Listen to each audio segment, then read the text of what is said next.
What if the person who tried to humiliate you ended up being the one exposed?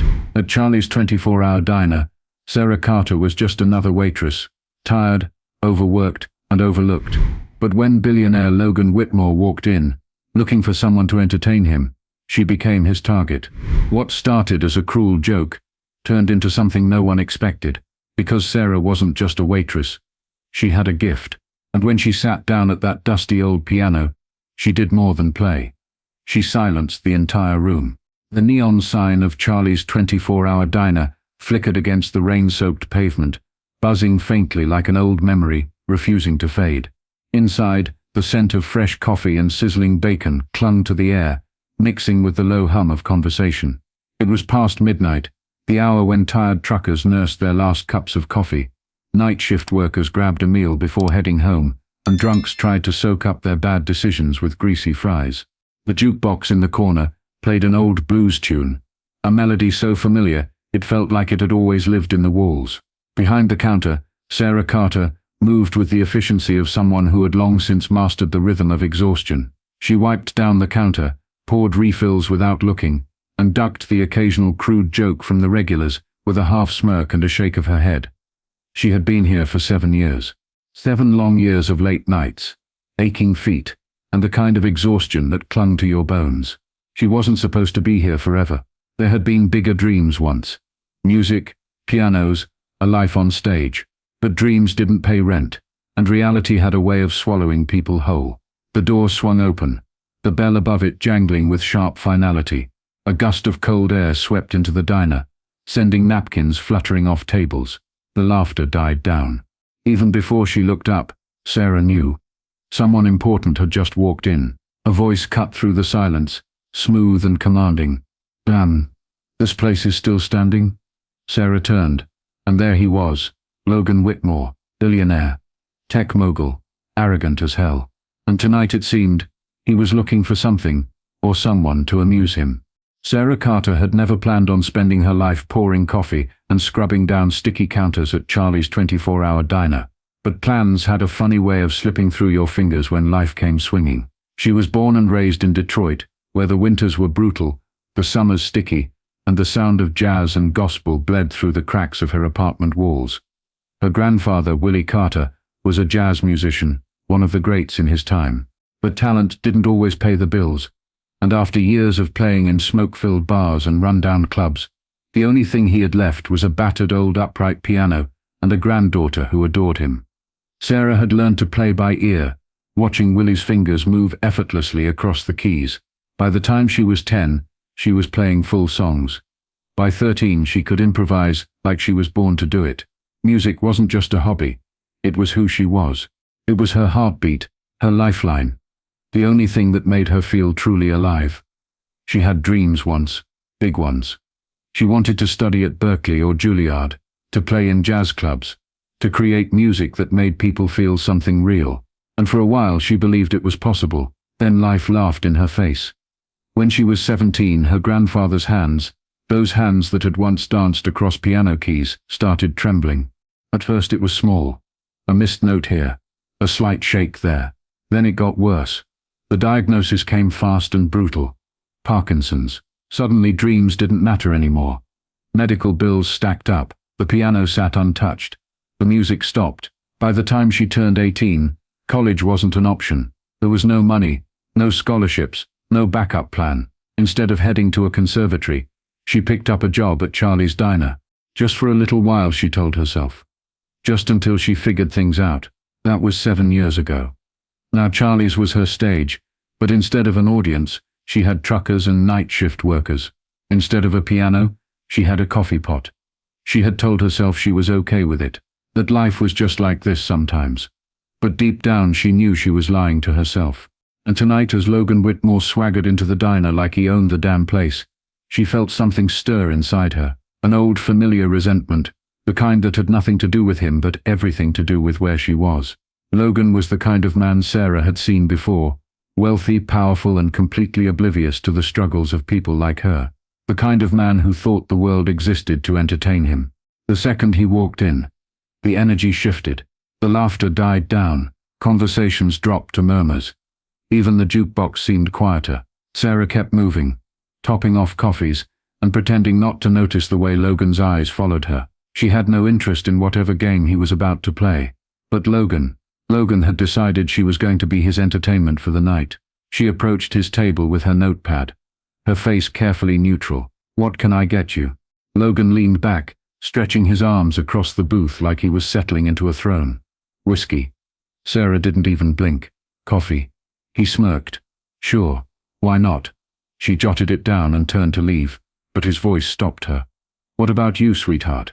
You got a dream, or is slinging coffee your big break?" The question hit like a slap, but Sarah didn't flinch. She had spent 7 years perfecting the art of swallowing pride. "I work here," she said, her tone even. Logan chuckled, shaking his head. "Nah, see, that's not what I asked. Everybody's got a story, and I'm betting yours is more interesting than you're letting on." Sarah didn't reply, because deep down, she knew he wasn't wrong. Then he smirked. "You play, don't you?" She froze. The diner felt smaller, the air heavier.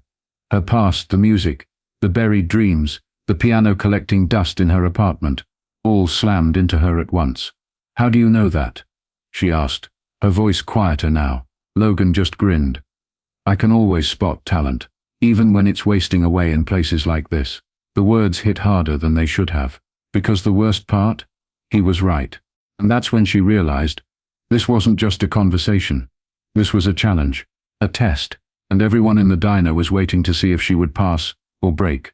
The door to Charlie's 24-hour diner banged open, the bell above it giving a sharp jingle that cut through the low hum of conversation.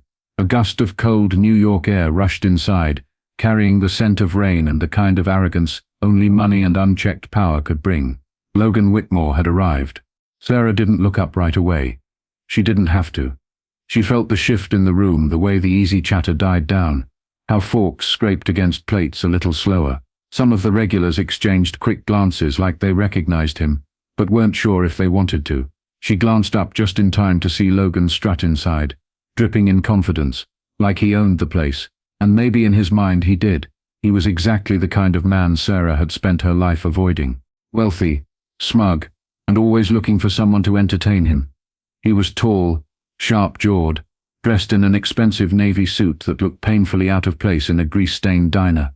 Behind him trailed 3 other men, his entourage, suited, grinning, whispering among themselves like they were about to watch a show.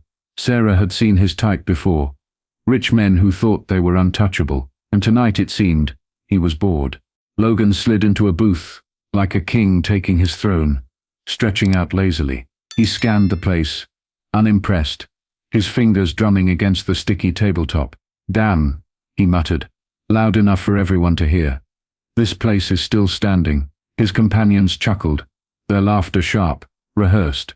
They were laughing at the diner, at the people inside. At her. Sarah clenched her jaw but didn't react. She had dealt with worse. Instead, she grabbed her notepad and headed toward the table, her expression unreadable. She stopped beside the booth, pen poised. She wouldn't give him the satisfaction of acting intimidated. "What can I get you?" she asked, voice flat. Logan didn't even glance at the menu. "Whiskey." Sarah exhaled through her nose. "Of course, coffee," she corrected. "That's what we serve." Logan smirked, tilting his head like she had just mildly amused him. "Fine. Coffee it is." She scribbled the order down and turned to leave, but before she could take a step, his voice cut through the air again. "What about you, sweetheart? What's your story?" She froze for half a second before forcing herself to keep moving. She had no interest in whatever game he was playing. "I work here," she said, keeping her voice even. Logan leaned forward, resting his elbows on the table. "Nah, that's not what I asked. Everyone's got a story, and I bet yours is more interesting than you're letting on." Sarah tightened her grip on the notepad. He was pressing, pushing, trying to get a reaction, and then, with a slow, knowing smirk, he said, "You play piano, don't you?" The air in the diner changed. Sarah's stomach twisted. Her past slammed into her like a freight train. The music, the buried dreams, the piano collecting dust in her apartment, everything she had forced herself to forget.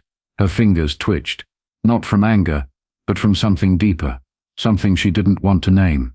"How do you know that?" she asked, her voice quieter now. Logan grinned, victory flashing in his eyes.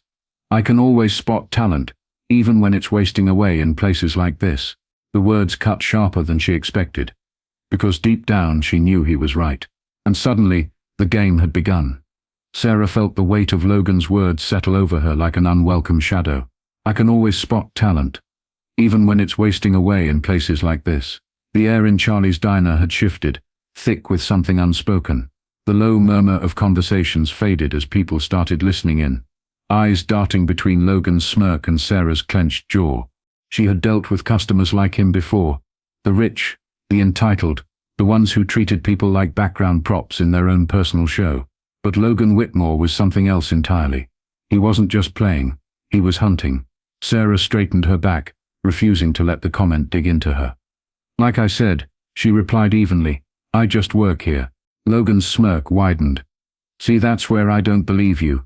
He leaned forward, elbows on the table, voice dripping with mock curiosity. "A girl like you, sharp eyes, steady hands. You've got a past, and I'd bet good money it's got something to do with music." Sarah's pulse quickened. He was prying, looking for cracks. And the worst part, he was hitting too close to home. "Maybe," Logan mused, tilting his head. "You were supposed to be something bigger than this." She swallowed hard. The words felt like an echo of all the doubts that had crept into her mind late at night, when she sat alone in her tiny apartment, staring at the keyboard she rarely touched anymore. "I don't see how that's your business," she said, forcing her voice to stay level. Logan chuckled. "Maybe not, but I make it my business to figure people out." He tapped the table, as if arriving at a decision. "And I think you should play something for us." A ripple of surprise moved through the diner. Heads turned. Even the cook in the back peeked through the pass-through window. Sarah blinked. "Excuse me?" Logan gestured lazily toward the far corner of the diner. The old upright piano, battered and forgotten, sat there like a relic of something long lost. "Go on," he said smoothly. "Play for us." Sarah's stomach dropped. Absolutely not. She hadn't played in front of anyone in years. Not since she packed up her dreams and shoved them into the back of her mind, like old clothes that didn't fit anymore. "I don't think so," she said, shaking her head. Logan's smirk turned sharper. "What's the matter?" "Stage fright." His tone was teasing, but underneath it, there was a challenge. The room had gone quiet now. The truckers at the counter, the college kids in the booth by the window, even the waitress at the register. They were all waiting, watching. "Come on, sweetheart," Logan pressed. "You wouldn't want us to think you're all talk, would you?" Sarah felt the blood rush to her cheeks. He was baiting her, pushing her into a corner, knowing she had two choices: back down and let everyone, including herself, believe she wasn't good enough, or rise to the challenge. Her fingers twitched again. For the first time in years, she had the chance to prove, to herself, to Logan, to everyone, that she was more than a waitress in a rundown diner. She took a breath, lifted her chin, and made her choice. Fine. And with that, Sarah Carter walked toward the piano. The diner was dead silent as Sarah walked toward the piano. Each step felt heavier than the last, like she was carrying the weight of every missed opportunity, every night spent wondering what could have been. The old upright piano sat in the corner, scratched and worn, a relic of something once grand but long forgotten, kind of like her dream. Logan leaned back in his booth, arms stretched across the seat, smirking like a man who had already won. His entourage chuckled among themselves, whispering under their breaths, waiting for the show to begin. Sarah could feel every set of eyes on her. The truckers, the late-night college kids, even Doris, the elderly waitress at the register, had stopped counting the tip jar and was watching. Her lips pressed into a tight line. Damn him. She wasn't doing this for Logan. She wasn't doing this for the crowd. She was doing this for herself. Taking a deep breath, she slid onto the bench, her fingers hovering just above the keys. The chipped ivory felt familiar, despite how long it had been. Her heart pounded so hard she could feel it in her throat. The first note came out soft, hesitant, like a whisper testing the waters. Then the second, then the third. The melody took shape, unfolding like a long-lost memory. She wasn't playing for them. She was playing for every version of herself that had ever sat at a piano and dreamed.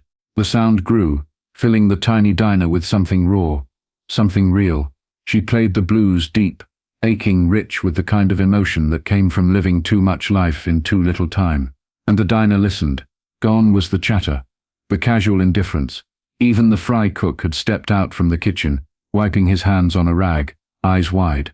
The music wrapped around them all, demanding to be heard. Sarah could feel it, that old fire, the one she thought had died years ago, flickering back to life. She closed her eyes, letting her hands do what they had always known how to do. The worn-out piano came alive under her touch, the rough edges and missing keys forgotten in the sheer force of her playing. And Logan, for the first time that night, he was quiet. The smirk had faded, the amusement gone. His fingers had stopped tapping on the table. Sarah didn't need to look at him to know. She had flipped the script. She had been the one under the spotlight, the one being tested, but now, Logan was the one on display. Because in that moment, every single person in the diner saw the truth. This wasn't some silly game. This was who she was. The song built toward its crescendo, the final notes surging through the room like a storm rolling in. And then, silence. For a long, breathless moment, no one moved. Sarah sat there, fingers still resting on the keys, her chest rising and falling in deep, controlled breaths. And then, applause. Not the polite kind. Not the forced kind. Real, loud, thunderous. Doris clapped first, slow and steady, her eyes glassy with something like pride. Then the truckers joined in, the college kids, even the kitchen staff. People stood, they whistled, they cheered. Sarah felt her breath hitch, emotion hitting her so hard she had to close her eyes. She had forgotten what this felt like, to be seen, to be heard, to be more than just a waitress in a diner. And then, finally, she looked at Logan. His smirk was gone, his expression unreadable, but Sarah knew what she saw. Discomfort, surprise, and something else, something close to respect.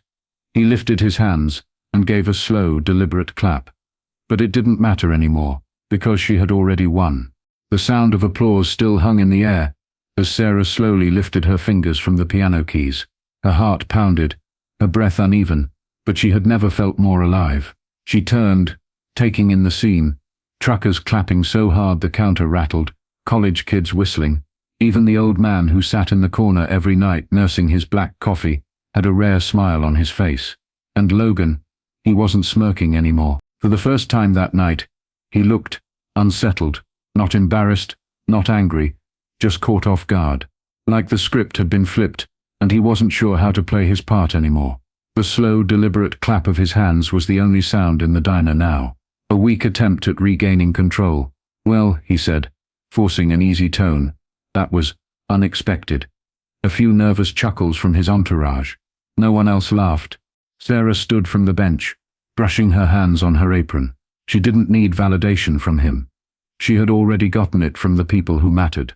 She met his gaze, her voice steady. Talent comes from a lot of places, even places like this. Logan studied her, something unreadable flickering across his face. She could tell he wanted to fire back with something sharp, something witty, but he didn't. Instead, he nodded, like he had just realized something he couldn't quite name. Sarah turned away before he could try to reclaim the moment. As she walked back toward the counter, the diner staff, her people gave her subtle nods of pride, small smiles that meant more than any standing ovation ever could. Doris, the elderly waitress, patted her shoulder as she passed. Took him down a peg, didn't you? Sarah smirked. Guess I did. Logan's table had gone quiet. His entourage shifted uncomfortably, suddenly uninterested in their expensive suits and expensive opinions. For once, Logan Whitmore had nothing clever to say. Sarah had walked into this night, thinking she was just a waitress, but now, she knew the truth.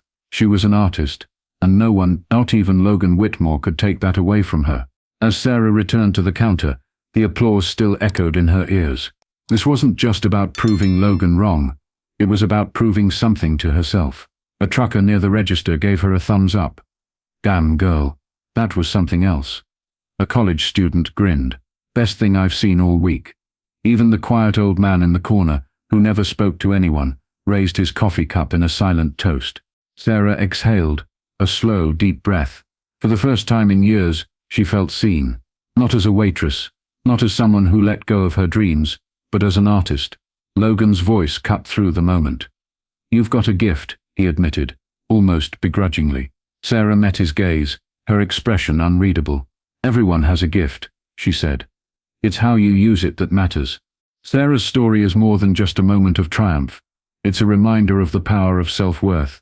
In life you will meet people like Logan Whitmore, those who underestimate you, mock your potential, or try to make you feel small. But true power comes from knowing who you are and refusing to let others define you. How many of us have set aside our talents because life got in the way? How many dreams have we buried under responsibilities and doubt? The lesson is clear. Don't let anyone's arrogance silence your gifts. Keep developing your skills, even if no one is watching. Because one day your moment will come, and when it does, let your talent speak louder than their doubt.